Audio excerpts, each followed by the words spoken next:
మునగాకు ఫ్రైకి తగినంత ఆయిల్ పోసుకోవచ్చు.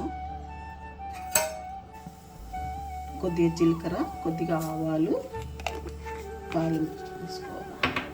మినప్పప్పు వేసుకోవాలి, కొద్దిగా శనగపప్పు వేసుకోవాలి. కొద్దిగా బ్రౌన్ కలర్ అయ్యేంత వరకు వేపుకోవాలండి. రొట్టె వేసుకుంటున్నానండి.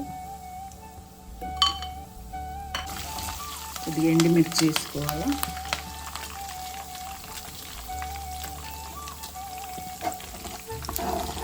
కొద్దిగా వెల్లుల్లి పొడి చేసుకొని వేసుకోవాలి.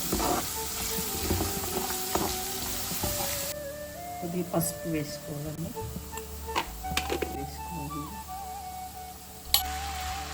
ఆకు బాగా మిక్స్ చేసుకోవాలి.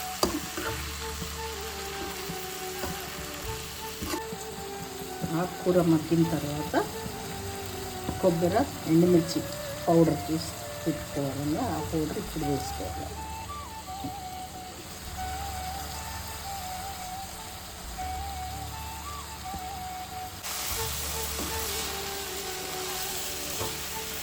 ఒక 5 నిమిషాలు సిమ్లో పెట్టేసుకొని స్టవ్ కట్ చేసుకోవాలి.